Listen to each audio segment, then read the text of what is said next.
What's up, guys? My name is Hutch. Welcome to Podcast and Chill. With me, as always, is my co-host Gio, or Active Bunny Foo. What's going on, guys? And after failing the intro twice, hopefully landing it on this time, we have a guest this week, and it is Ricky from ETC, which you can find on YouTube. Woo! Yeah. I started Third time's a charm. Third time is a charm. All right, I think we're good. I think there's nothing that's going to prevent us from cutting this anymore. But I started working with you in 2010, so I've known you for 6 years now. That's crazy. Yeah. Pretty nuts. Yeah. Is it 6 years or 5 years? Because more like 5 I don't years. know. If you It's hard to tell when you're on the second day of the year. Technically, Yes. I don't know. We'll do 6 for safety. Sure. It why feels not? like 10. Round up. You deserve 6. That's what I'm going to say. And you've had quite the journey over there at Machinima. Particularly the last couple of years have been pretty big for you, my friend. Oh yeah. I just started from literally editing people's videos to being a community manager with Optic J, and then editing more, and then finally taking over ETC with Elliot. And, Yeah. we've been riding that wave for over a year and a half now, so everything's been good. Lots of good stuff. Had a great Christmas. Awesome. What'd you guys do for Christmas? Actually, it wasn't that great. No, it was fine. I went to Florida, which was fine because I got to see my family. But I kind of despise the state as a whole. What part of Florida? Like just near Tampa. Oh, okay, because I was in the Orlando area during Christmas. Oh, nice. Yeah, Where my No, family it is. was like 85 degrees every day. It's which off. It was didn't so feel bad. Didn't feel like Christmas at all. The air was literally sweating on people. It was gross. It was pretty cold in the bay. You take a shower there and you walk outside and you're instantly soaked in sweat. It's so bad. Well, we've had a bunch of exchanges on Twitter about movies, and we've talked about you coming on the podcast before, but there's been some scheduling conflicts. But you're a huge movie guy, right? And you get to interview fucking like Oscar Isaac and all these other people that I love. It was so weird watching Star Wars and being like, that guy spent an hour with us in studio just like shooting the shit. That's cool. Yeah, he seemed like a real level-headed, nice dude. Also, Oh, he smelled great too. Oh, did he? Oh, thank God. I got lost in his eyes more than 1 or 2 times. I find him as an actor really like fascinating and engaging. And so all the small details like his smell or his musk go a long way to help me paint a mental picture. He's an incredible actor, and it's crazy, like kind of the span of his career just in the past couple of years with like the variety of movies that he's done. Yeah, it's kind of all over the place. He gets to be a villain, a hero, a weirdo. It's crazy. It's good. What would you say it just has shows how been? good he is. What would you say has been your most awkward interview of 2015? Oh man. I guess I always get nervous interviewing comedians because for the most part they're so smart and they're so quick, and you don't know if they're like, when you're in a situation where you're interviewing someone like that, you don't know if they're joking or serious sometimes. Yeah. So you kind of get these awkward laughs. I don't know. I was really nervous about Nick Kroll because I think he's really funny and intelligent, and it was like he's the type of person where I felt like the interview could go one of 2 ways. Like, and I think we said this to him or to someone else on there that we were just like, I feel like someone's gonna come on this show one day and just be like, who the hell gave you guys? Did they do any background on you guys or anything like that? Someone's gonna find us out. But no, I think aside from that there was Seth MacFarlane it was awkward just because I'd looked up to him for so long, and you go into an interview with Seth MacFarlane thinking like, oh, this is gonna be goofy and it'll be a lot of fun and stuff like that, and it was. But also, that dude is so intelligent beyond what anyone would ever give him credit for. It's insane. Like there was like, I forget what the question was. It was something stupid about how, like, in what way, or is there in any way that the legal rights of marriage for this bear kind of mirrors what's happening in the United States right now. And he did about a full 5-minute answer quoting books that were written like 200 years ago up until now, like citing actual research and saying like how this is just natural evolution for politics. It was like this crazy thing, but it was all based on a question about a bear getting to marry someone. Interesting.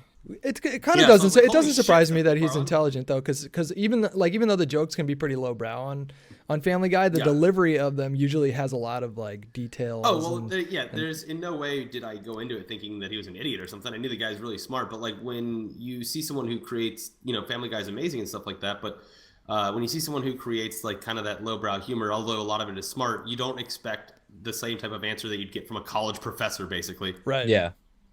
So What didn't he go to a really prestigious college? I believe. I'm sure he did. Was it like Harvard or something? I'm pretty sure he's like something like that along Uh, those lines. I don't know much about him like personally, Yeah. but I've seen some interviews with him, and he does seem like an extremely intelligent there's person. a couple people that might surprise you went to like really prestigious schools, like James Franco and Yeah. Natalie Portman. Although I mean, I don't know why would be surprising, but just like the fact that a movie star went like after they had already gotten famous and rich. She went. I think she went to Yale actually. It was like some crazy prestigious school. But yeah, Which speaks a lot to their character, because if I was in a bunch of movies back then and was like, oh, should I go to college now? I'd be like, nah, I'm too lazy. yeah. Matt Damon I think went to Stanford too, so like he's no slouch either. Yeah. I think that's the most fun is when they pick on people who can look stupid or something like that in public, but they're not secretly, but geniuses and stuff like that. Because everyone Right. gives Matt Damon shit. The guy's super intelligent. Yeah. Very smart Yeah. guy. Matt Damon. Yeah, And he had his year this year with. I mean, he's had a lot of years, but man, The Martian was so good. it was really good. I actually Good just year watched for that him. for the first time last night. Did man. you? Well, this And- is a good segue into like what did you guys see this week? Yeah. Which just to be upfront, like this episode's theme is going to be our top 10 lists for Yeah. 2015. So if you think that you're going to talk about something extensively later on, then you might want to save it for that. But it's all good. Just go ahead and do your thing, man. There was so much this year, so I'll just kind of jump in and out, I guess, with you guys, and if anything pops out, I'll bring it up, I guess. Yeah. Well, Bunny, you were talking about The Martian, so you just saw that this week. Yeah, that's on my top 10 list, so I won't go too much into it right now. But yeah, I just saw that So last night. Safe to say you liked it and- if it's on your list. I loved it.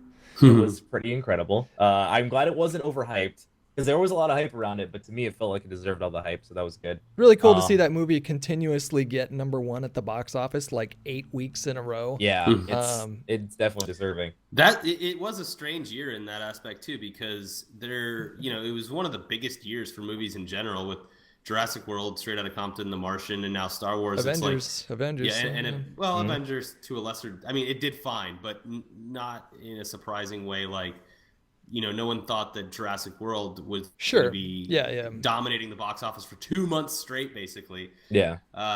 And then The Martian and Star Wars is just like, holy shit! Wow, 2015 really stood out as far as blockbusters goes. I wonder what the gross total was for The Martian, because I know it didn't hit $1 billion, but I'm sure it did really well. Probably like 500 to 600 million internationally. I mean, I can pull it up right now if you want. Yeah, we could. Let me do it. What else did you watch this week, Gio?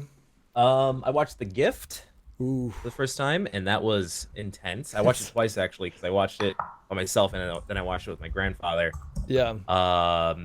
That was an intense movie. I was not expecting that at all. That It's last really 15 good. minutes, like it ramps itself up really slowly, but the last 15 minutes of that movie is like the most I've ever sweated in my life. I thought There's it was so gonna be much like tension. I thought it was gonna be like a bullshit date movie, and then I walked out of it like horrified.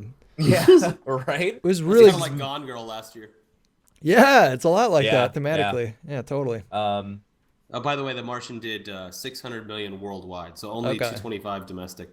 I still think that there's no way they expected it to do that much. I don't think, or maybe they did. I don't know, but like, yeah, it was really cool to see him like a return to form for sci-fi, and then have it be so vindicated, have it do so well. Like especially we talk about this a bunch, like especially after Prometheus, because that was so hit and miss with a lot of people, but everyone universally seems to love The Martian. It seems like there's like, as far as serious sci-fi goes, it seems like there's one every year that kind of nails it. Last year was Interstellar.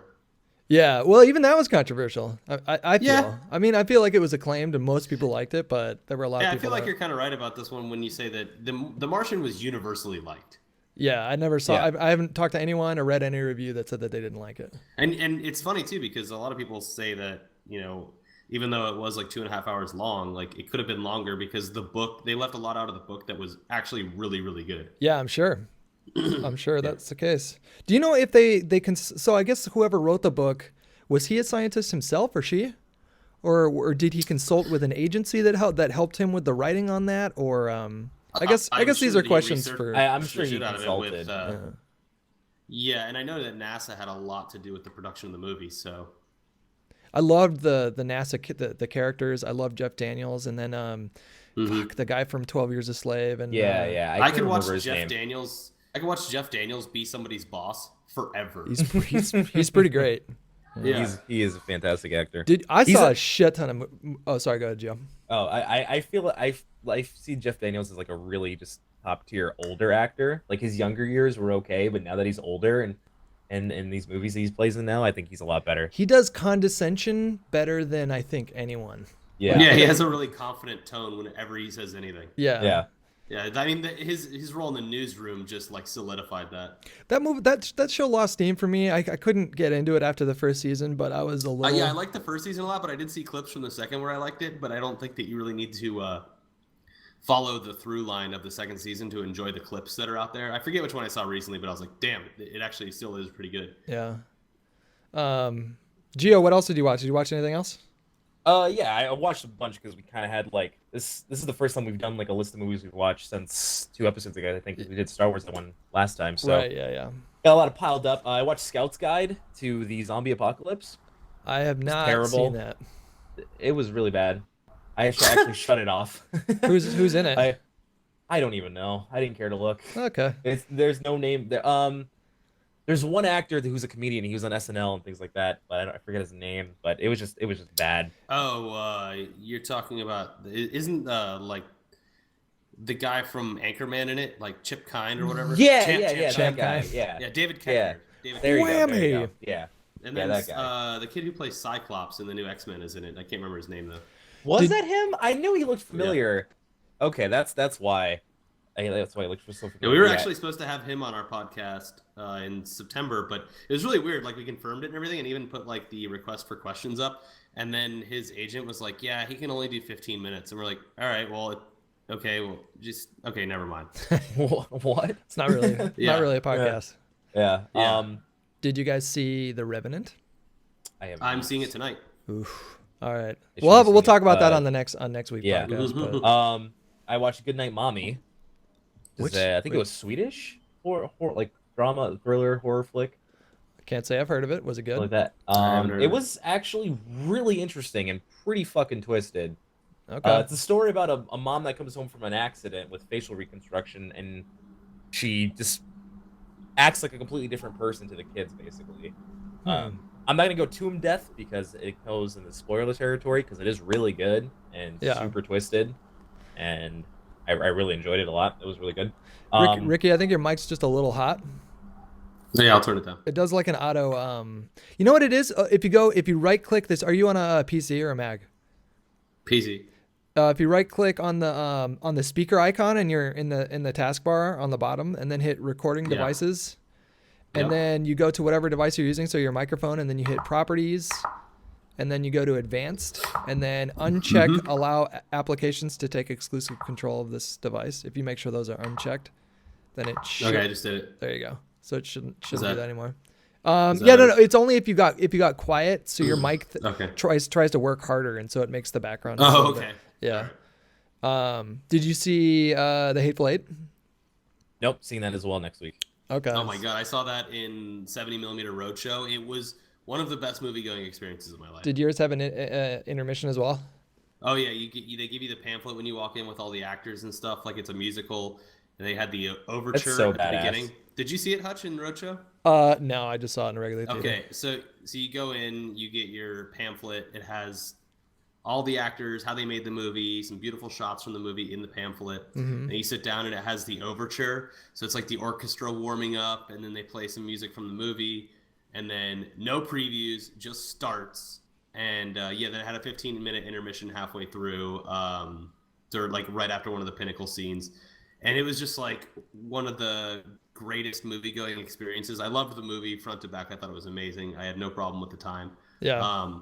I did find it interesting. You heard all the information about how, police were really upset with Quentin Tarantino before the movie came out. Yeah, this was he had a few months for any listeners that don't know the story, but he had a few months where he was really throwing blows with was it the LA Police Department, the LAPD or the NYPD, or just all police? Yeah, I think it was NYPD, but he basically said some pretty nasty things about the police, and some people would think it was justified or whatever, but there was actually I found it interesting how much it actually did affect people's movie-going experiences, because for whatever reason, luck would have it, I sat next to a person who had police in their family, and they were talking before the movie and during the intermission about how in the beginning of the movie, they were like, so-and-so told me I shouldn't go see this because all the police are boycotting it and blah, blah, blah, blah. And then halfway through the movie, they were really enjoying it. And they're like, I'm texting so-and-so right now, his opinions aside, he's a great filmmaker and blah, blah, blah, trying to justify the fact that she was at the movie watching it. Yeah. Because apparently, unbeknownst to me, there actually was a protest of anyone that was a police officer or related to one would boycott this movie. Yeah, there was some, I think it's an online group, like an online group of people that are in law enforcement, and they issued a statement from either their Facebook page or their actual website where they said, we disagree with all the things that Mr. Tarantino has said, and we have a surprise for him coming on Christmas or something like that. But a lot of people felt like that was really out of line for them to be making veiled threats. Absolutely, yeah. From a law enforcement agency making threats, it just very vague threats. It is So everyone kind of expected that it was going to be a boycott, but I don't suspect that it probably had a huge effect on ticket sales, but I couldn't. No, I mean it's not doing amazing. I know that they pushed up the release of the digital version twice. They pushed it up 5 days first, and then they pushed it up to I think it was Monday or Tuesday they ended up releasing it, which is only 3 days or 4 days after the Roadshow edition. Yeah, which sucks. I think a lot of people are being turned off by the length of the movie, and they shouldn't be, because it's a Quentin Tarantino movie. I was never bored. I thought the whole thing was amazing. One of his best films. What Quentin Tarantino besides Kill Bill, because it was broken up into 2 parts, hasn't been at least 2.5 hours? That's kind of I don't know. It's kind of the standard. Staple. Yeah. I enjoy the movie. Spoiler alert: it is not on my top 10 list, but Another Western is. Oh, yeah, so I guess we'll have to talk about this when that topic comes up. But I did really enjoy it. I really liked it. But I just thought that there was a better one out this year. You know what I watched this week? What did you watch? I watched the Black Mirror's Christmas special on Netflix. Have you guys ever watched Black Mirror's? I love Black Mirror, but they came out last year, and I think this year it came out on Netflix US finally. Yeah, that's what it was. That's the only time I've ever seen Black Mirror. Is it Black Mirrors or Black Mirror? Black Mirror. Oh, Black Mirror. Okay. I don't think I've actually heard of that show. Oh my God, great. It's like Ex Machina meets the Twilight Zone. Really? It's like a modern Twilight Zone for sure. It's phenomenal. It was really fucking good. If you like being disturbed, then this is right up your alley. And it's just an all-around great show. I saw The Revenant. I saw Hateful Eight. I saw Room as well. Did you guys hear about this movie? Yes. I was gonna watch it last night, but I was way too tired. It was on my list. Yeah, it was a really, really solid flick. Not on my top 10, but I would highly recommend watching that movie. I'm very excited for your top 10 because you seem to be very critical of these great movies not making it into your top 10. Whoa. Well, I mean, I'm very calculated. I mean, I put a lot of thought into this. It was list. hard, honestly, making a list because there was just so much. It was a great year for movies. Yeah, it was so much stuff being released in one year and just having really bad memory. So yeah. Well, so let's speed this along so we can even get to the list, so this doesn't run for 2 hours. Right. Next up, we do news stories. I picked we usually do from the last week, but I picked from the last couple weeks because we did a Star Wars focused podcast last week, and the first story I picked was about Star Wars. So Star Wars: The Force Awakens. First of all, there were 7 news stories of them breaking some records, so I just picked the most recent one. So Star Wars: The Force Awakens passed Titanic's domestic box office. So they are at right now, where is it?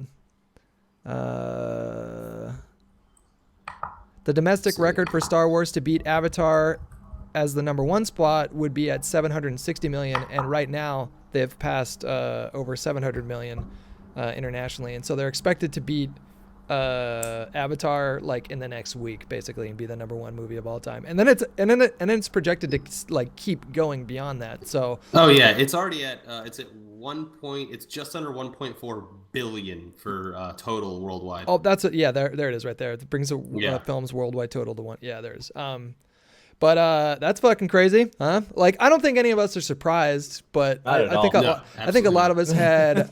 Like, we were talking about it before it came out, and it was like, how is this going to beat Jurassic World? Because that movie was so huge, and then it just comes around and absolutely destroys it. Knocks it out. I said, there were like 8 different articles. Like, it beat this record, or biggest ticket sales on a Tuesday, or like all these obscure records. It was just That's also smashing because all of them. it was like a holiday break, so they were really like scraping the bottom as far as any kind of news coming out of the entertainment industry. Yeah. Star Wars was like such a blessing to bloggers and stuff like that. You're right. When I was picking through the stories this week, I was actually having a hard time because there wasn't a lot of it I noticed is like pictures of new movies coming out. There's a lot of pictures and posters being like on the news list right now. Like the new Ghostbusters. Oh, they did have the new Deadpool trailer, which was cool. Yeah, did you guys watch that? Many times. Oh, it's phenomenal. Very excited. I was excited a little bit after I watched the first trailer, and now I'm like sufficiently hyped after watching this one. I loved the line when he looks at Colossus and he says, what is it? I can't deal with your X-Men bullshit right now, Colossus. Such a good line. It's going to be such a great movie. I'm overly hyped for it. I can't wait. Yep. Moving on to the next story, Quentin Tarantino says he's spoken to Uma Thurman about possibly revisiting Kill Bill. This isn't exactly like new information, because this has been rumored for a while, but his quote is, "I've been very non-committal about it. I'm not committing to it, but I wouldn't be surprised if the bride made one more appearance before the whole thing is said and done." And it makes sense, and it makes sense, and it fits too, because what's her name? Daryl Hannah's character is still out there, blind as shit, but she's still out there. And then you have Vivica A. Fox's daughter, who witnessed her mom get murdered by. That's true. That's true. Yeah, and so enough time has passed too, because she was probably like 8 or 9 in the first movie, and what's been like 10 years. So yeah. I would like to see if it was maybe like from her perspective trying to kill the bride. That could be interesting. Yeah. Like maybe the girl that grew up was the main character. I have a feeling it would still be focused on Uma Thurman's character, but that could be interesting what you're talking about too. Just completely shift perspectives. And I would go see that. I really loved Kill Bill 1 and 2.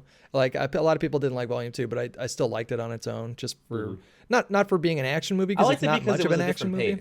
It was just a different pace from the first one. It was a way different pace. Yeah, it was more of an emphasis on storytelling than like choreographed action set pieces and stuff. But I'd love to see more of that movie, and so I picked that as a story. I just hope that it doesn't. I hope it doesn't count towards his, because he made a statement however long ago that said, his career will be defined by 10 movies. By 10 movies, and I hope that it's one of those where it's like, you know what, I'm gonna do 2 more, and then I'll reach back into Kill Bill or something like that, because I'd love to see 2 new original movies.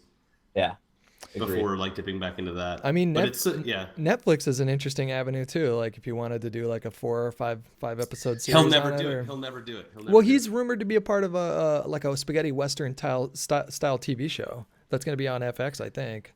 I just don't think that he'll go the straight digital route as far as a movie goes. I think Hateful Eight kind of proved that point. Oh yeah, I guess you're right. Yeah. Like there's he's no a very way he's theater gonna person. shoot straight to digital. Yeah, he's a very theater person. Yeah, you're 100% right on that. Christopher, he might be a producer on something, but yeah, totally. He's already done that a bunch with like Eli Roth films, and Christopher Nolan set to direct Dunkirk at Warner Brothers. This was a nice piece of I like nice this. way to end the year. Warner Brothers Pictures has officially confirmed that Christopher Nolan's next film will be the epic action thriller Dunkirk, as previously reported. It was said that Nolan would be doing a World War II story on the conflict called The Miracle of Dunkirk. The announcement was made today by Warner Brothers President of Creative Development and Worldwide Production, Greg Silverman. So that's I mean, I love Christopher Nolan. I was a huge fan of Interstellar, and it's cool to see him going back to basics. You know, we left the galaxy, and now he's taking it back to like 1944 or whenever this is taking place. And it's rumored that Tom Hardy's going to be the in the lead role. Oh, that'd be great. A couple powerhouses there, so that's something to look forward to. Mads Mikkelsen confirmed as the main villain for Doctor Strange. I really liked hearing this too because I was a huge fan of him in Casino Royale, and I didn't watch much of the Hannibal TV series, but what I did see, he was such a good Hannibal. Yeah, he kind of blew me away with how much he poured himself into that role. But I guess one of the executive producers says Mads is playing our main villain, and that's the only quote. They don't say who he is or what he's doing or anything, but. Have you guys seen the actual pictures of? The pictures came out over the break too. Of Doctor Strange, of Benedict Cumberbatch as Doctor Strange. Yeah, they released a picture. It looks exactly like the mock-ups that people did when it was first announced. Which is great. Incredible. He looks incredible. Yeah, really I don't know much about the character, but I really like all the actors tied to the film, and I think Marvel's doing a really good job with their It's going to be a crazy year for not only Marvel Studios, but Marvel movies in general. Deadpool, X-Men. Yeah. Civil War. Is and then Black Panther Strange. coming out next year? No. Nope. That's like 2 years from now, I think. Well, speaking of Marvel and Black Panther, Creed director is confirmed for Black Panther. This made me really happy. Did you guys see Creed? I loved Creed. Not yet, no. Creed is on my top 10 list. I love this. Yeah, fantastic. And the action in it, the fight scenes were done so well, like way better than any other rock. Cinematography and choreography were phenomenal in that movie. It was on another level. I was going in there expecting, like, I liked Rocky Balboa, the last one, but it didn't like blow me away. And I was going into this one expecting just to like it, and I ended up loving it. I thought it was one of my favorite movies. Yeah, I thought this movie is 100% going to be a cash grab to launch a new series inside the Rocky universe, and I went in with such low expectations and was just floored. And people in the theater that I was watching it in were standing up and cheering during the fight scenes. Even Sylvester Stallone, like, man, he's so good in that role. Like, that's he needs an Oscar. That's his defining role right there. Like, I would love to see him get nominated for Best Supporting Actor in this movie. And I think there's a case to be made that he deserves it too. Absolutely. The movie had everything. It was emotional. It had drama. It had comedy. It had action. It was like, it had good action. Oh my God. At the end of the film, like I said, I wanted to stand up and cheer. That's how good it was. It was just a beautiful piece of filmmaking. It was amazing and such a surprise for me, at least. Yeah, good soundtrack too. Yeah. I got a new one here. Says Johnny Depp tops the 2015 list of most overpaid actors. I'm sure you guys have probably seen this already. Yeah. Do you guys want to hear the list? What number is Iron Man on it? He's not, because his Robert movies. Downey Jr. He's not, because his movies return. Yeah, I know. $1 billion. He just makes so much fucking money. It's insane. He got paid. Rumored. Someone said, I can't remember where I read it. It was like $75 to $80 million to do Age of Ultron 2. Jesus. Not Age of Ultron 2. Avengers 2. Tom Cruise is number 10 for $13.60 per $1. Ben Affleck number 9, $12.30 per $1. Brad Pitt, $12 per $1. Channing Tatum, $10.80 per $1. Christian Bale, $9.20 per $1. Will Smith, $8.60. And then it's Liam Neeson, Will Ferrell, Denzel Washington, and then Johnny Depp, who brings in $1.20 per dollar paid, which is pretty abysmal. But oh my God. Yeah. But I'm not knocking Johnny Depp. He's a great actor. It's just the projects I guess weren't marketed very well this year. I don't know. It's a lot of some of that is so. You just got to look at. I mean, Oscar Isaac's a perfect example. It's like there's so many actors out there that are so good, and a lot of these studios just bank on people's names so hard to sell the movie instead of making the movie good and making sure that they cast the right person. Yeah, and that's why I don't care that they're losing money on these people, because it'll just teach them not to do that. Yeah, invest in some of the less established actors that have a lot of potential. It's completely uninspired when you see that Disney's doing a movie and it's live action and you're like, oh, well, Johnny Depp's going to be in that. Yeah. It's pretty nuts. Kurt Russell confirms he's in talks for Guardians of the Galaxy 2. This is incredible news for me, because I'm like, dude, this has been the year for Kurt Russell for me. Oh, yeah. I really loved him in Hateful Eight, and I fucking like his performance in Bone Tomahawk. Oh my God. He plays that role so well. You're completely convinced the whole time that he's just this frontier badass. So fun to watch in movies, and I love him so much because, but him and Bruce Willis, they were my first two big action star heroes because I saw way too young. I saw Escape from New York. Great flick. And was such just a good movie. Blown away. And then I was like, and then I saw Captain Ron, and I'm like, well, this guy has range. He's funny, man. He was really funny in Overboard. He was really funny in Big Trouble in Little Chinatown, or Big Trouble in Little China.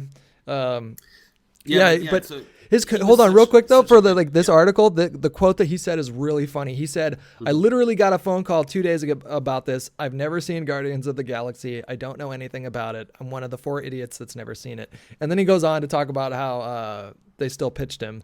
And so he said he's going to look up the character. And then, so it sounds like, I mean, if you're Kurt Russell and Disney offers you a movie role of that size, I don't think you're ever turning that down, especially after you don't say this no year. to money like that. I mean, that's Disney money. Maybe I'm assuming too much, but when you're talking about Guardians of the Galaxy, you're talking about not only a franchise that's going to probably continue after 2 films, but also bleed into anything else that Marvel does. So that's it's almost certainly going to have a career maker, but it is a career maker. It's like a full. It's the Disney retirement plan. Depends on the role, but yeah. Yeah, it will be the starting of a second part of his career. Speaking of Disney, here's something interesting. Harrison Ford made a lot more than any of his Star Wars co-stars. Did you know about this? Good. So the Daily Mail and Variety report that Harrison Ford reportedly made 8 figures between 10 and 20 million to return for Han Solo. The Daily Mail specifically said the amount was 25 million. So nothing has been confirmed, but it looks like it's in that range. Carrie Fisher and Mark Hamill, on the other hand, got low 7-figure numbers. While John Boyega and Daisy Ridley were paid in the low 6-figure ranges. This will make you happy, Ricky, but Adam Driver and Oscar Isaac had offers of mid to high 6 figures due to their previous film and TV work. So it's good to see that they got a little bit of love. Good. Well, so Han Solo had he was one of the main stories of the film, so that doesn't, that makes he a lot was of in the sense movie more than considering Carrie Fisher and absolutely. Mark Hamill. I mean, Mark Hamill wasn't even in the movie. Yeah, he was at the last final scene, and Carrie Fisher. Spoiler alert! If you haven't seen it yet, you deserve to get spoiled. And we did a full episode on it. God damn it! Yeah, we did. My bad. I apologize. No, you're fine. As far as John Boyega and Daisy Ridley was a relative unknown. She had been in a music video. Yeah, she'd been in stage plays, I think. She was a stage actress. That makes sense. John Boyega makes sense. He was in Attack the Block, which still an indie film. I haven't seen him in anything else. Yeah, Adam. All of that makes a lot of sense, and I think that when you're talking about Han Solo getting, or Harrison Ford getting 25 million for Han Solo, I think at the beginning, when you're talking about relaunching Star Wars and bringing back old cast members, you got to think, especially after the prequels came out, that Harrison Ford was a little iffy on actually doing it. So he was a little iffy even when Return of the Jedi was around. That's why they froze him in carbonite. It's because he thought that he might have to kill him off because he didn't commit to doing the third one. That's a true story. He actually did.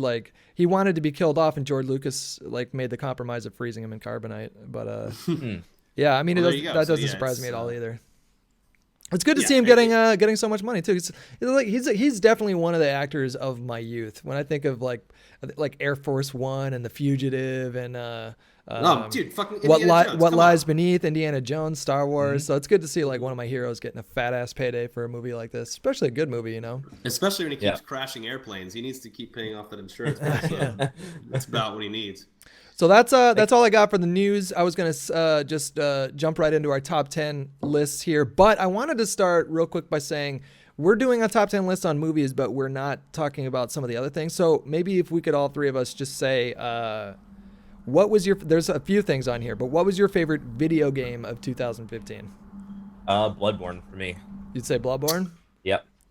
I played that game from its release till now. I'm still playing it, so. Okay. I haven't touched Bloodborne. I've only played Dark Souls 2, so I'm not too well versed in the series. Mm-hmm. I'd say for me, as far as length of time played, Fallout 4 for sure. But as far as a storyline goes, as a self-contained campaign, I enjoyed Batman Arkham Knight more than anything that I played this year. I watched my girlfriend play that a lot this year, and there was like these segments that you had to jump into a tank. Is that true? Well, it's the Batmobile. Yeah, your Batmobile turns into a That tank, didn't yeah. look fun to me, but the rest of the game looked it's fun. fun. Really? very Is fun. it fun? It's a great game. Love Okay. it. All right. Okay. But Fallout 4, like I was self-proclaimed not a fan of the Fallout series before that, and just kind of picked it up, and 4 hours in, I wanted to smash my controller. Yeah. And then there was some kind of breakthrough around hour 5 or 6 where I was just like, this is the greatest game I've ever played. A lot of those games are kind of like that. Skyrim was like that for me. Like I was pretty bored the first few hours, and then once that door opened, it was like a whole new world. Like I could not stop playing that game for like 2 weeks. Yeah, something really clicks with Bethesda games. It's like, they don't hold your hand too much, and then once you finally just kind of get it, yeah, I think that's kind of great. why people shy away from it, because they don't hold your hand like at all. Like you Not at start all. off No. like bare bones, like you're a piece of shit, you're useless, you're not powerful, and then once you start kind of ramping yourself up, you kind of get into it, kind of thing. I think that's what I always loved about Bethesda games. If I had more time with Fallout 4, then that might be a contender. Because I've only played it about, I want to say 4 or 5 hours so far. So I'm at that point now where like I'm fully out of the vault. I've walked to this new town. I'm like God. hearing. Hutch, come on. Well, I mean, my favorite game of 2015 was Black Ops 3. Not because I think that was the best game, but because it was my favorite. I had the most fun with that game. I love competitive multiplayer first-person shooters. More on the casual side of things. So I like games like Counter-Strike, but I love the COD formula. And this Black Ops 3 they got multiplayer so right this year, and so it's been a really good year for me in that regard. Good amount of variety between us. What's up? Yeah, a little bit of variety.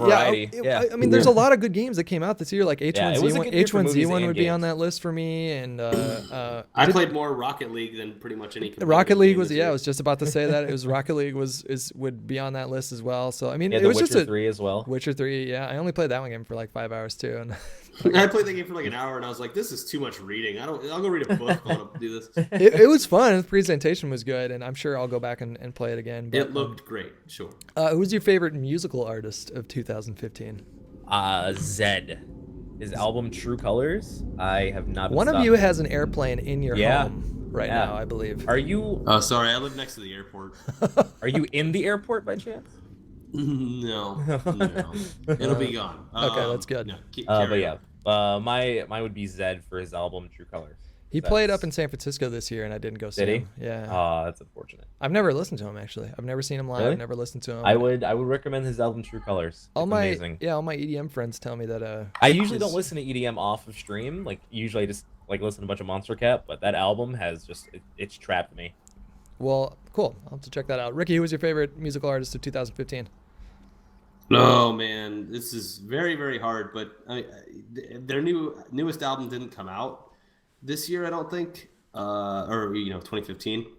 But I got a chance to see them like twice live, and that's Run the Jewels, and they are just one of the best live acts I've ever seen, and it's front to back an amazing album. What kind of Run the music is Jewels it? 2. Hip hop. Oh, it's hip hop. Okay. Yeah, it's Killer Mike and LP. I've heard the first name. Just look up like live videos of it. They're absolutely incredible, and they're so good live. They have so much energy. The crowd goes insane, and I don't know. Aside from that, like the best live thing that I saw was probably I saw Jack White at Coachella, and that was like Oh, that's gotta be awesome. it was amazing. Yeah. He's such a good. Does he play with a musician. band, or does he just play with a guitar? Oh, he plays with like a full band. Like it's incredible. He has like probably 10 or 12 people. It's almost like a half orchestra. Yeah. With him, it's really good. I really like Jack White. I really like everything he does, basically. Yeah. Mm-hmm. He was in Cold Mountain. Did you know that? He was in the movie Cold Mountain. He played and then he has a scene where he picks up a guitar and sings a song and everything. It's a really good movie.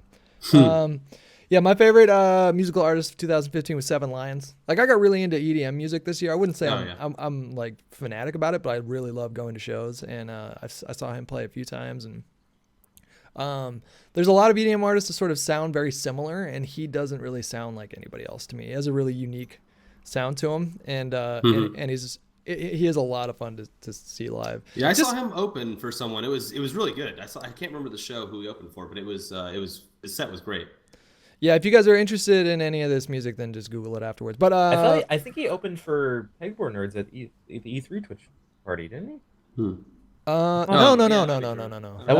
wasn't Seven Lions. No, that was I thought it was. That was him. Pegboard Nerds, I think, is who you're thinking of. But they played last. There was 2 artists before Pegboard Nerds. He wouldn't have opened for Pegboard Nerds. I don't think he's a headliner now. Yeah, but video game companies. Oh yeah, I guess if you're throwing a bunch of money at him. Yeah. I'm pretty sure it wasn't him though. I mean, 2015 was just a big year for me in music in general because this is the first year that I've really made efforts to go to a lot of live shows. I've probably gone to like 20 to 25 live shows this year. And, I went all the way out to Vegas for EDC, which is like, felt like making a pilgrimage to Mecca. Like, because it's like 112 degrees. So like, you're not really having a good time, but you are at the same time. Like you're really. Oh yeah, it's great. This is the first year I didn't go. So. Yeah, I'm 4 years in a row I went. Oh, you've gone then. Okay. Yeah. It is a nightmare in some regards. And then it's just like magical in other regards. Cause like, when I saw Above and Beyond play and they were headlining on Saturday and it was 1 a.m. and fucking Bryan Cranston comes out and drops the beat. Like I was already pretty confused, but then when that happened, I was beyond confused. And then fireworks happened as well. It was a really amazing show. So that's everything. Not movies. Really quick, if I could talk about an EDM artist, I think Snails won EDM of the year for me. Snails is just. He surprised me. Amazing.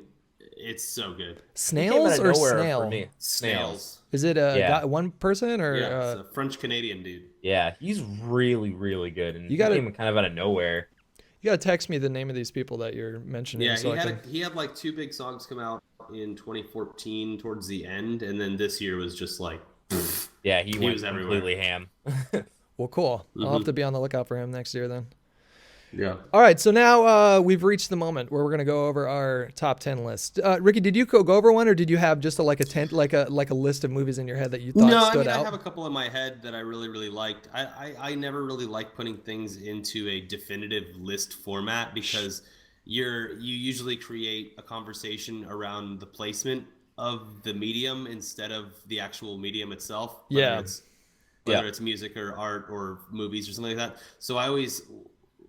On our channel and stuff like that, we used to do lists, and we learned very early on that people get so lost in arguing over the placement of where the thing is in the list that it takes away from the actual piece of content itself. So that we kind of learned that, and that's kind of how I do any kind of list now. Is I just go, this was really good. You should see this, not because it's in any specific order of a number, but because it's good, and why not? No, I can get behind that. Yeah. I think we do like.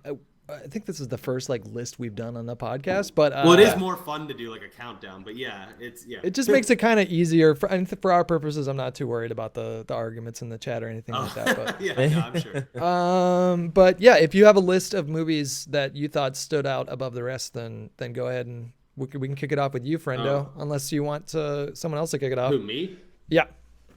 I think the things that stood out for me most this year were Ex Machina. Yeah. It Follows. Yep. Bone Tomahawk. Star Wars, obviously, but that doesn't have a discussion around it because everyone's already discussed it to death. Ad nauseum. Turbo Kid. I didn't see Turbo Kid. Oh, wait a second. It's just a lot of fun. Wait a second. Isn't that like a comedy, right? It's like a post-apocalyptic.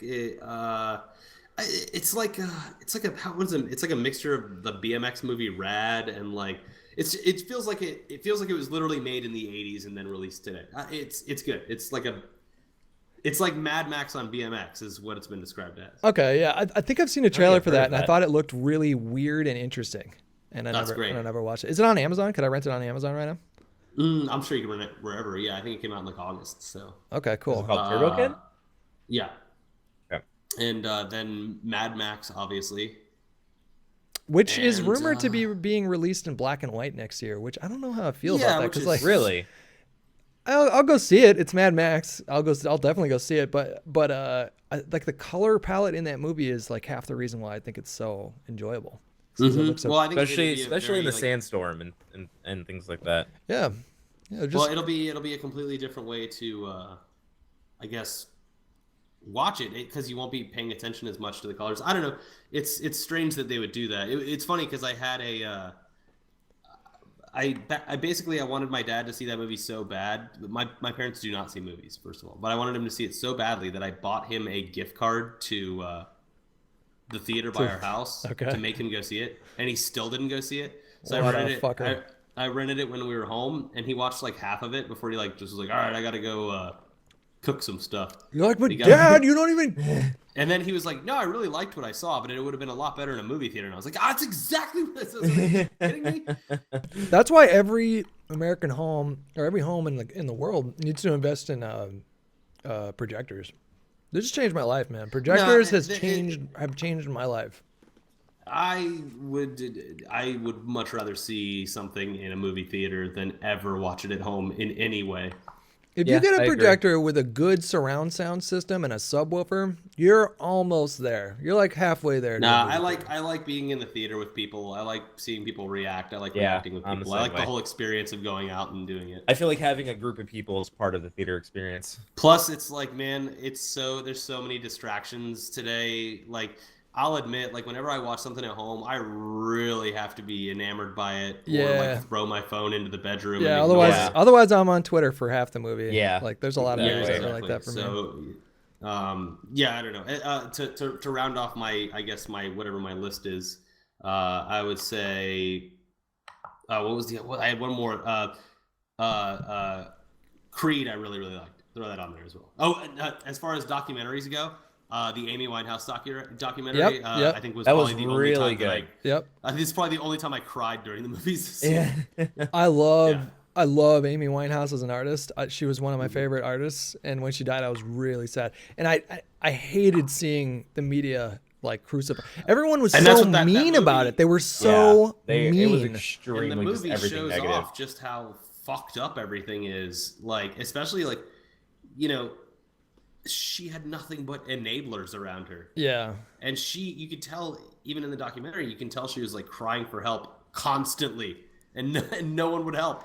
She would have gone on to be, I think, one of the most important artists, I think, of our generation if she would have kept making music. I would still think she is, and a lot of people discredit her based on still, you know, the fact that she was a media circus and that she was a drug addict and stuff like that, and they can't look beyond that. But if you just look at just like that, just listen to Back to Black just one time. The squandered potential is just insane. Like, oh my God. It's the same thing with like Kurt Cobain. It's like, you know, a person who was taken way too young that could have done so much more, but what he did leave with us is some of the best music that's ever been made. Yeah. And the same goes for her. Such a short time too. Yeah. Did you see Soaked in Bleach, the new documentary that came out? No, I haven't seen that one yet. It's interesting. I mean, it's like it's a little bit it has an agenda. Definitely has an agenda of making the case that Courtney Love had him killed. And so anytime a documentary has an agenda, I'm immediately taken out of it just a little bit. If the agenda is anything besides just trying to show a person's life, but I mean, there was some compelling evidence presented in the film, but you know. I don't know. There was another really good Kurt Cobain documentary that came out this year called Montage of Heck. Yeah, I did see a bit of that. I was watching it at home, and that was one of the ones where I was like really into it, and then just was like, oh, I got to go do something. Yeah, it was a really beautiful movie. They took some of his because I guess Kurt Cobain was quite the artist as well. He would doodle and draw things, and they took some of his art and then used that as a template for making animations. So like they would tell a story of his life, and then it would all be animated using basically his animations throughout. Wow. And it was a really unique way to present the information, and it made it really easy to watch. Like it's not a movie that you want to watch while checking Twitter. Like you don't even want to pick up your phone because you're so interested in what's going on. So it's one of those for sure. All right, Ricky. So that's your list. Gio, do you have a top 10 list for us? I do, and I wanted to start off with like honorable mentions because there was a lot of movies that came out last year, 2015, and there was too many to really sort through and all that jazz. But Honorable mentions would be He Never Died, Ant-Man, Age of Ultron, Men from U.N.C.L.E., Inside Out, Jurassic World, The Visit, Crimson Peak, and American Ultra. Oh man, I Those love can remember. Crimson Peak was so good. Right? And It was people shit all over it, and I hated them for it. that movie. I didn't shit all over it, but I didn't love it. Visually gorgeous. Like Yeah. it is so visually appealing. It was great. I got uncomfortable watching that movie. Like Yeah? it could be, yeah, because I don't like the cold, and so for Yeah. some, it's the same thing with Hateful Eight. Like any movies that take place in the in the snow, I get physically uncomfortable watching them. So maybe that took a little bit out of. I didn't think Crimson Peak was like bad or anything. I thought it was a good movie. I think it definitely was a solid movie. It fell to the fault of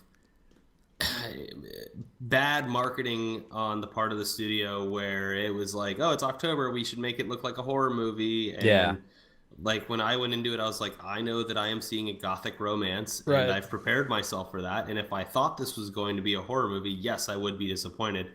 But, you know, as it was, yeah, I mean, the plot was pretty basic and the twists didn't really surprise me, but I thought overall it was fantastic. Like it doesn't have to like surprise me or be something wholly original to be a good movie, especially when you have Guillermo del Toro, who's like big, who, you know, what he's good at is visually stunning people. Just like, hey, look how amazing I can do these set pieces, and He's exactly probably what one that of movie did. He's probably the best right now as far as presentation goes. Is like the color palettes and the cinematography. Oh and my god, presentation. I still love Pacific Rim, like one of the best like sci-fi movies I've seen since 2000, probably. The movie's fucking legit. I It's really fucking like that incredible. movie. Yeah. Yep.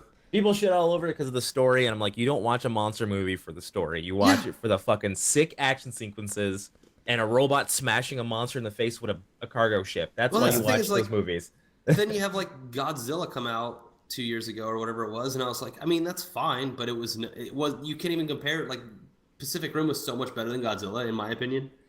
Yeah, you're right about that. I really liked Godzilla, but I liked it, But for it's what like, it was, like being an action movie and wanting to be excited when you go see a movie like that, then Yeah. Pacific Rim takes the cake on that one. Well, apparently that whole thing is all getting tied together, and by the time we're all 40 years old, it's going to be King Kong, Godzilla, and Pacific Rim all in one movie. Very excited. Can't wait. Yeah. So that's your honorable mentions. Let's see. Let's hear the list. All right. So it's not in any specific order. Just as I remembered them. Good boy. Yeah. As I remember them, because my memory is terrible. First off is Mad Max. That's number one. That's number 1 or number 10. Oh wait, this isn't in order. Go ahead. It's Sorry. not. It's not an this mother. My brain is so wired for it. I can't. Yeah, you are. You gotta relax. Okay. All right. Next would be It Follows, which I think is probably one of my favorite horror films I've seen. Well, thriller films I've seen in a long time. Bone Tomahawk. Mm-hmm. Seriously surprised me. Was not expecting what that ended up being. That was another great movie to see in theaters, just because of the crowd reaction. Oh God, I can't imagine. I cannot imagine that. The Gift was another number 4. Yep. Mission Impossible: Rogue Nation. Wait, which one did you say? The Visit?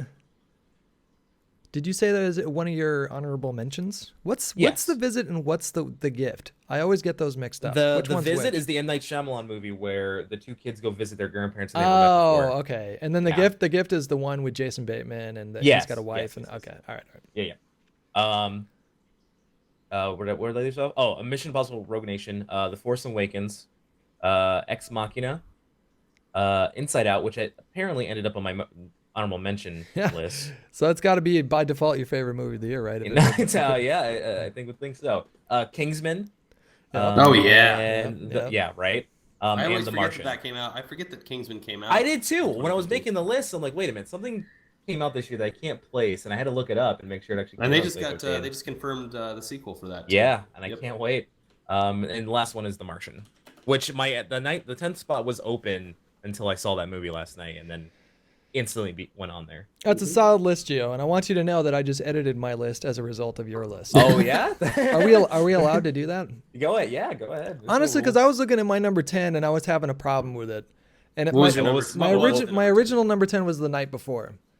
I loved that movie. I had such seen it yet either. I had such a good time watching it. The crowd that I saw it with, speaking of crowds, everyone was laughing their ass off the whole time.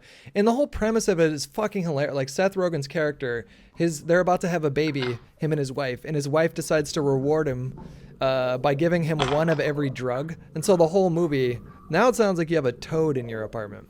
Yeah. That's a cat. That's a cat. It's purring. Do I hear it purring? It sounded like a croak from a toad. It's a very happy cat. It sounded like the aliens in Signs. Like they just do a series of clicks. So that was originally my number 10, and I still want to say like that was one of my favorite movies of the year. But The Martian is not my number 10 spot, just because like I really did like. I think The Martian is just on another level. Like it had drama, it had thrills, it had comedy, it had a little bit of a love story thrown in there. It had like everything. It had sci-fi, space travel. It had everything to bring in all crowds. It wasn't directed towards one like fan group. It was just everything for everyone. For my number 9, I had Star Wars: The Force Awakens, which originally, like, here's a funny thing. I was debating in my head whether or not it should be number 1 or like number 9, and so I decided number 9. Realistically, I probably had the most fun watching Star Wars: The Force Awakens. I saw it in theaters all like 3 times, and I had a great time all 3 times. Yeah, I just saw it for the second time the other night, and I thought it was better the second time. So yeah, me too. That's any indication. Me too. Yeah. I wasn't going into it with any kind of like reticence or fear that they were gonna fuck it up. Like I already knew it was gonna be a good movie. And but yeah, so that's my number 9. Number 8, Bone Tomahawk. I love the Western genre, and this movie was just. I really loved Hateful Eight. I thought it would make a really good play too. Like I thought in my mind as I was watching it, I'm like, it all takes place in this tiny cabin. There's all kinds of like really interesting and witty dialogue and intelligently written dialogue. And so I had the thought like this would be fun to go see in a play, but I enjoyed the Bone Tomahawk a little bit more just because. The comedy in Bone Tomahawk was some of the funniest shit I've seen on screen. Yeah, the kind of like aloof old guy. Guy. He was so good. He was my favorite character in that movie. He's so good. He said, "What's the one guy from Lost when he said, 'Is anyone here somnambulous?' or something like that?" And the old guy goes, "That's none of your business." And he goes, "He's asking if you sleepwalk." And he goes, "Oh no, I don't know." like he had a lot of really fun. He had good comedic timing. But yeah, I didn't even really think about that the humor of that movie until just now. But there was a lot in there, and it did make you laugh. Number 7 was Kingsman. Like arguably one of the coolest action movies in the last like 10 years. That church scene alone is just phenomenal. Like the pinnacle of filmmaking in my mind. Number 6 was Creed. We've already talked about that a bunch. Number 5 was Spotlight. Have you guys seen that movie yet? Not yet, but I've seen a lot about it. It's on my list. Really great cast: Michael Keaton, Mark Ruffalo, Rachel McAdams, and then I can't remember, some other people are in there too. But I was raised Catholic, raised in the Catholic Church, and so to see this movie I already knew a little bit about the priests abusing children and then being relocated to different dioceses scandal that kind of plagued the church about 10 years ago. But this movie goes back and shines a spotlight on that again. So it's like going back and revisiting this tale, and really, really interesting story. Number 4 was The Revenant. I can't talk about it yet because you guys haven't seen it, but the director, Alejandro Iñárritu, is that his name? The guy, he did Birdman last year, which was one of my favorite movies of last year. He did Birdman. He did Beautiful with Javier Bardem. He did 21 Grams with Sean Penn and Benicio del Toro. He also did Amores Perros. Have you guys heard of this movie? It's the first movie he did. I've heard of it. I haven't seen it though. It is a fantastic movie. And then he also did a movie called... I've heard you mention it a few times, actually. It's really good, yeah. He also did a movie called Babel with Brad Pitt and a bunch of other people. He does ensemble casts. But all of his movies, none of them are easy to watch. And I can't wait for you guys to see The Revenant and come back and tell me about it. Because I'm super excited. Just knowing the plot point alone, you know that it's going to be brutal. And his movies don't necessarily make you feel good, but they're always interesting. And I had a funny conversation with my girlfriend last night because she said we were watching Babel and she said, I never want to watch another movie by this director again. I said, but do you enjoy the movie? Do you like the movie? And she goes, I like the movie, but I can't. So it kind of turned into this conversation of like, is it a movie's job to make you feel good, or is it a movie's job to keep you interested and to change your perspective on something? Yeah. You know what movie did that for me? Like more than any movie recently is Nightcrawler. I was literally about to say that. Yes. Nightcrawler was a movie where at the end I was like, I hate everything about this movie, but I love this movie. I think it's because Jake Gyllenhaal did such a fucking amazing job as that character. Like it was so ridiculous. He got so fucking snubbed. The movie is terrible because it's not, but not because it's a terrible movie, but because everything that happens in it is the worst thing. Yeah. Mm-hmm. There's not there's no redemption here. You won't find any of that in this movie. It's ridiculous. My number 3 movie on the list was Ex Machina, which fun little story here. I think that there is an actor that made 3 of my top 3 movies this year. What is his name? He played General Hux. He played Donald Gleason. That guy, yeah. He had a fucking year. Let me tell you. Holy shit. Well, that's what's funny about Ex Machina is Oscar Isaac and Donald Gleason are both in that, and they're both in Force Awakens. Yep. But I love him as an actor, and I thought that his performance, and particularly her performance too, all the performances just fucking carried this movie. And there's only 3 people basically. There's there's some like other really minor characters, but the combined powers of all these 3 actors' jobs, especially her job in the role of the actual AI was, man, she was so. And I found it interesting that they picked her because she had a history of ballet. She has a history, and they wanted her movements to be very graceful. Yeah, and it really was. My number 2 also one of the best dance scenes so good. Of the year. That dance scene was so of the decade. Great. I think if there was an Oscar category to like humorous scenes that you would have never expected to happen, then that would be on there. Yeah. Like all of a sudden he's just tear like up the fucking dance. that would be pretty close to the top. His delivery on that line was so good. Oh god. All right. My number 2 was The Big Short. Have you guys seen this movie? Not yet. That's out now in theaters. Yeah. It's with Steve Carell, Ryan Gosling, and Christian Bale, and I think one more person. But mother of God, it is fucking fantastic, super interesting. I know nothing about the housing market crash. I know nothing about financial markets or complex economies or anything like that. And this movie does a really good job of breaking it down in a way that someone like me can understand it. Like it was directed by Adam McKay, who did Anchorman, and they'll do this thing where there's a scene, I'm not going to spoil anything, but there's a scene in the movie where Ryan Gosling is basically narrating what's going on, and he's talking to the camera, talking to the audience, and he goes, look, I know all this is really complicated. None of you are going to understand it, and that's okay. So we've hired Margot Robbie to come on and hang out in a bathtub and talk to you guys about it. And it's just cuts to her naked in a bathtub drinking champagne, explaining like complex economic structures and things. But the cast was like really brilliant. All 3. I mean, I think Steve Carell and Christian Bale like has Oscar written all over them for their performances. It's just really great movie. And then my number 1 was Mad Max. It's just I'm so happy that this movie came out this year.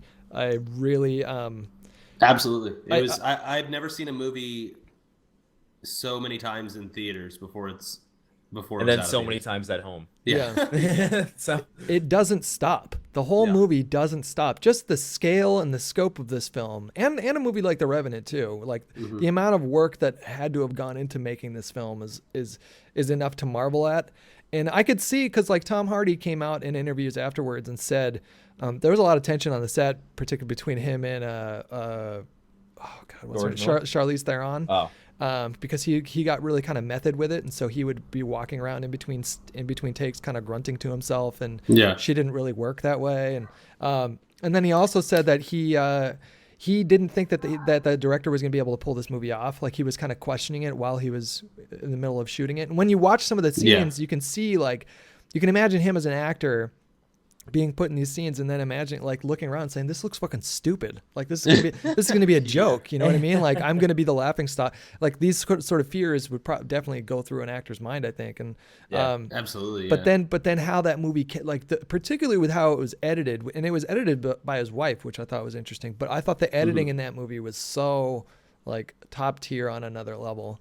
Like, they did some quick cuts and stuff like that to sort of, like, make you feel unhinged, but you could see the action there was some clarity to the way that the action was shot. I was never confused by what I was seeing.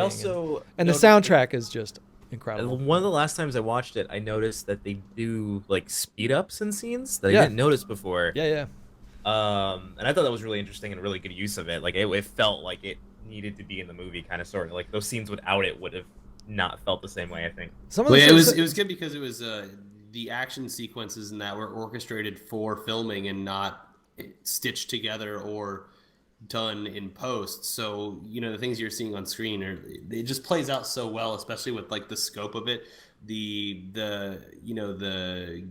gangs riding into the horizon and stuff like that. It was just like the shots of this movie were incredible, and at the very least it should win some best cinematography at the Oscars, probably. I don't know. There's a lot.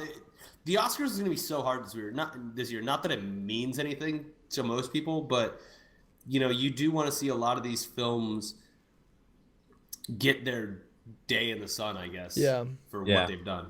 What did you think of The Martian being nominated for a comedy at the Golden Globes? That's weird. They're fucking Hollywood Foreign Press. Get real. It's so weird that it was nominated. For, it's the categories that it was nominated in was comedy. Like with acting, right? It was a drama. It was a funny drama, but it was a drama. Yep. It's pretty weird. All right, that's our top 10 list. We want to close the show out by reading a few questions that Gio picked from Twitter, and then we'll wrap this thing up. This is all on me? You didn't pick anything? All right, I see what it is. Well, no, I asked you to. I got it. Look, man, if you're gonna fucking call me out, this asshole. All right. First question from Swoozley is: if you could reboot any movie franchise, which one would it be? Oof. That's like, completely reboot? Yes. Oh man, for some reason my mind went to Die Hard, but that would be horrible. It's already that'd rebooted. But I mean, like, really rebooted. But that would be terrible. So I'm just immediately gonna take that back. Yeah, I would want those to stay where they are. The original, three. Yeah, the original three. I want them to stay. I think we already had that. We've had this question before, but I think my answer was I'd love to see the Matrix. Yeah. Yeah. I'd love to you say it. I feel like we didn't talk about this. Not necessarily reboot, but revisit that universe. Like, give it to a new, like, team, and just, like, give us a new trilogy, because there's a lot of that story that I still want to hear. And I feel like I said Spawn. I think this question's been over. Good, Like, I think I was talking about rebooting the Spawn movies, because Spawn is such a good character. I recently actually started reading Spawn stuff, and he's a fantastically cool character, and they shit all over him in that movie. No, he is Todd McFarlane stuff. Oh, okay. I don't know. What is it? Dark Horse? For this, I think I've thought about it before. I think I've given an answer before on, like, our podcast on ETC, but, like, it's anything that you'd want to reboot, you'd want to do it because it was done perfectly already, I guess. So it's hard to say. Yeah, that is a good way to put it. Like, if you're rebooting something, then it's worthy of a reboot. Man, I don't know. It's too tough of a question at this point. Like, something like The Godfather could be cool too, like with a new modern modern take, I was just about to say that or like Scarface or something like that, because what was it recently? The Narcos series was just like so good. So good. Yeah. What was your favorite Netflix series this year?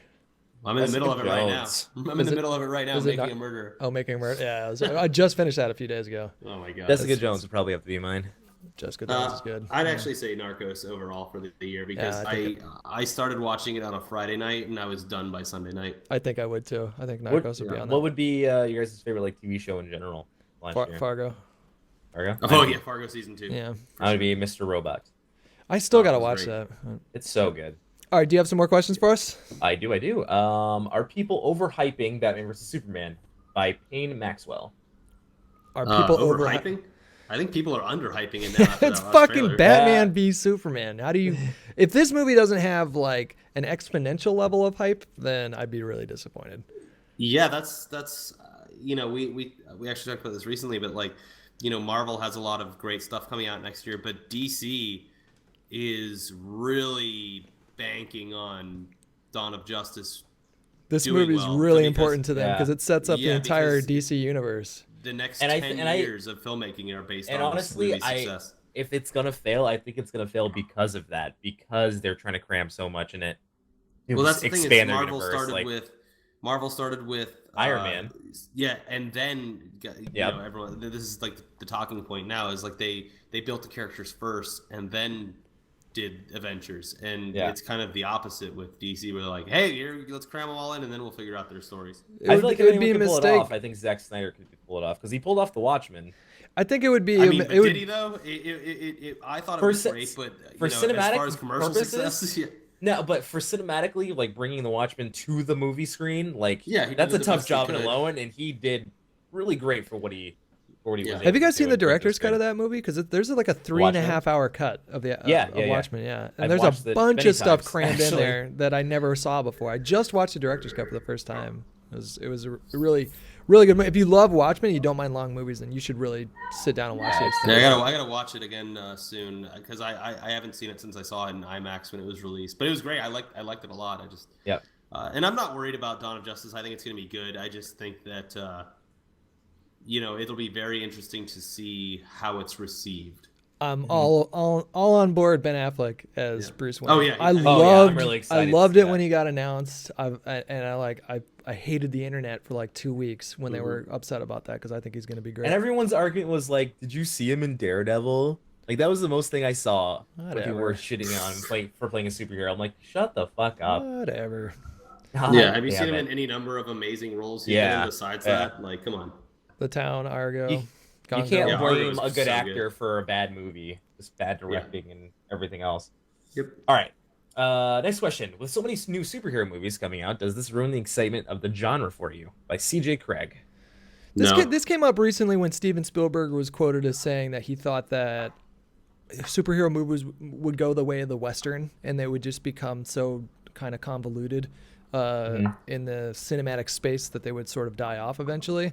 I don't think that's a really fair comparison to make because there's so much more that you can do with a superhero movie than you can do with a Western. Yeah. Especially when you throw in like superpowers and complex characters.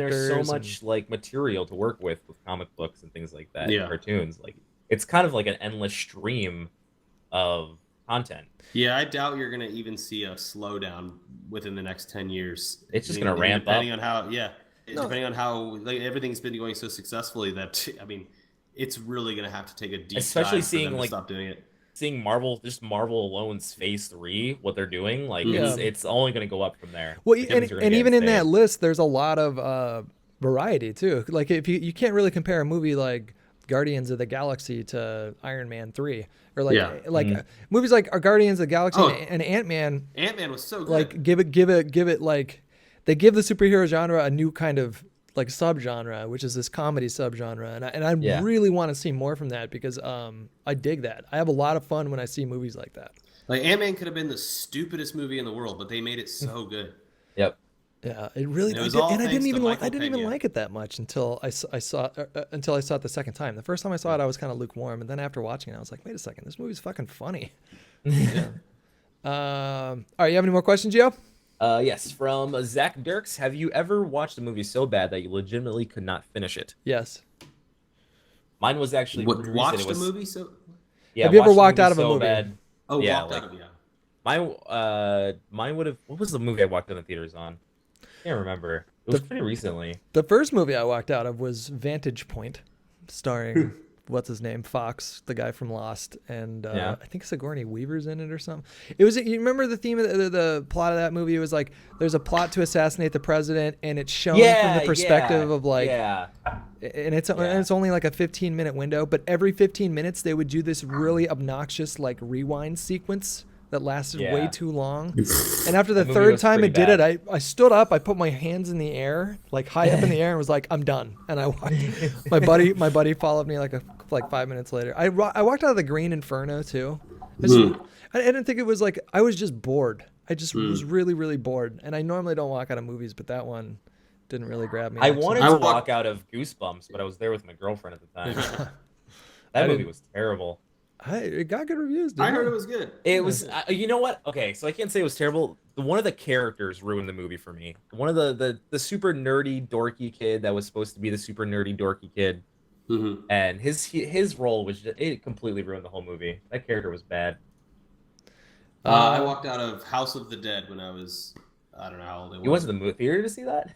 Yeah, it was a while ago. I mean, this was that was forever ago. Like early 2000s. It was like a Yui Bowl movie, and I lasted maybe 30 minutes, and it was the first movie where I ever walked out and demanded a refund because it was so bad. I've never asked for a refund, but one of these days, I'm gonna reserve that for the worst movie I've ever seen. If I stumble on that, then I will ask for a refund. But, yeah. But yeah.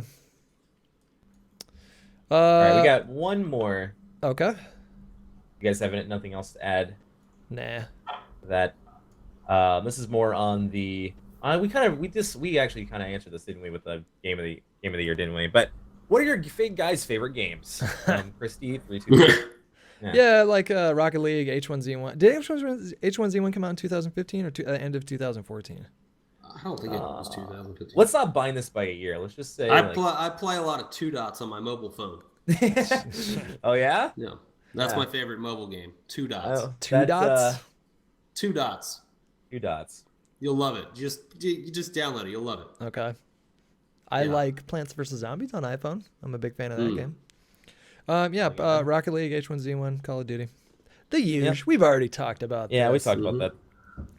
All right. Well, if that's all the questions that we have, I'm gonna hit stop recording and put this bad boy on the internet. Thanks for having me on, and also I'll let you know what I thought of The Revenant, and you can just tell people what my tweet says next week. Definitely do that, and if you guys talk about it on your podcast or something, like send me a link to that. Okay, cool. And I'll check it out. But yeah, thank you for coming on, especially on short notice. We asked Ricky to come on like 2 hours before we started recording because we're really bad at this, and he just was. We totally... have like this whole non-stressful rule about the podcast. It's like kind of just. It's a great podcast. Yeah, just do it when it needs to be done. Get people when they need to be got, and it's just yeah.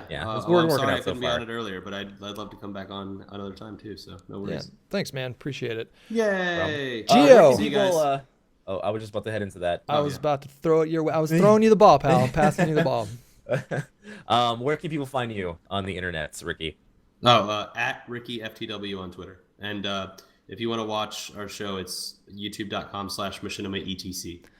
You're also forgetting about Tugs. Well, Tugs is on that channel. Oh, okay. I thought it was on the main channel. No, it's on our channel, and it's the greatest, the best, worst video game show of all time. Sometimes, man. It's a very high bar. Very high bar. Sometimes. Yeah. do you guys? So you guys are trying to piss people off with Tugs, right? Oh yeah. No, I have to. Okay. I usually write it after work on a Wednesday so that I can get drunk when I write it, so I don't feel bad about people that I'm making fun of. Okay. And there's been so many times where we're hitting the upload button, and I'm like, oh man, this is probably gonna be the one.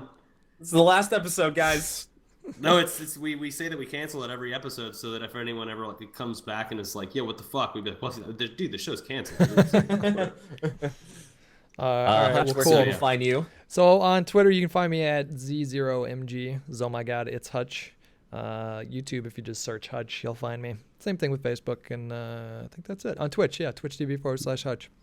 But what's your Snapchat, Hutch? I don't do Snapchat. I really don't. He lies. He sends me the naughtiest taint pictures I've ever seen.